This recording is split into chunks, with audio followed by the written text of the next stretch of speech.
let me bring to the show Phillip Streible, Blue Line Futures. Phil, good morning. Do you hear us? Yeah. Good morning, and thank you so much for joining us. Phil, is the OPEC the only one that is driving the price action at this point?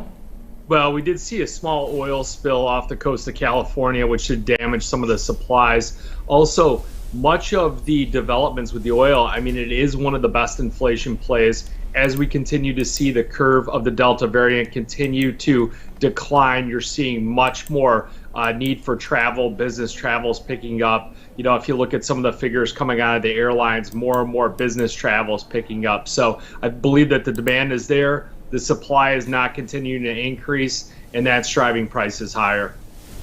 What kind of demand and supply dynamics do you expect for the final quarter of the year? Well, as long as we continue to see the EIA draw down inventories, when we look at the 1 year versus the 5 year average, they've been in a steady decline all year and all season. And I believe that there's just too much pent up demand for people to start to travel, and people that are, you know, now is the first time that in the U.S. I'm hearing more and more colleagues, friends, relatives all traveling, not only within the United States, but outside the United States. So I really believe that that demand is coming back. What's your take on the natural gas, which is a major story, at least here in Europe? We have major power surge, of course, gas prices, which are surging to new all-time record highs here in Europe. So far, I'm showing, of course, the US prices at 5.98, once again testing the $6. Today is up about 3.79%. So do you think that this bullish trend is going to continue also when it comes to the natural gas market?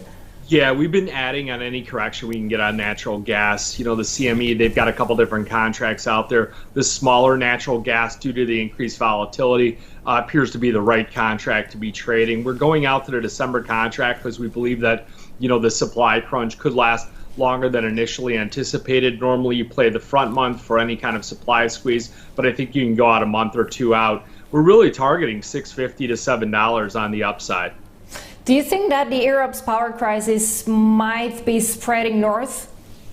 Yeah, I mean, it definitely is. So we're starting to see, you know, a ripple effect where other countries like China came out last week and they said, hey, they told their energy officials, secure all supplies available and all energy needs coming into, you know, the winter season. So you're seeing all these other countries, they're trying to really buckle it down.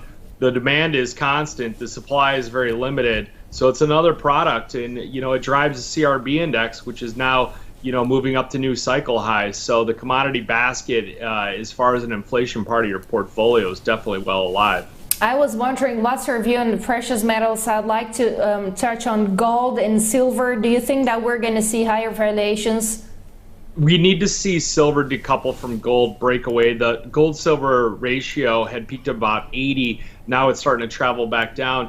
You're seeing, you know, silver prices act more as an inflation play. You need the other base metals, platinum, palladium, copper, all to start to get some kind of lift there. You need that, you know, the microchip, the semiconductor chip. You need that supply assembly, you know, to be resolved on the automotive side to get platinum breaking away. But gold really faces some headwinds because of higher yields.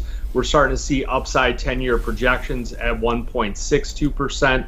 Right now we're at 1.49%. If you get that bump up in yields, it's going to put some pressure on gold.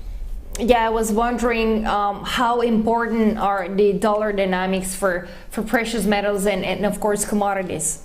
Now, I don't believe that the dollar is going to continue an upward trend. I believe that it's really trapped from about 92 on up to 94. I think that we've hit a temporary peak on the dollar. I think we're going to start coming back down, like 93.50, 93.25 would be a likely target.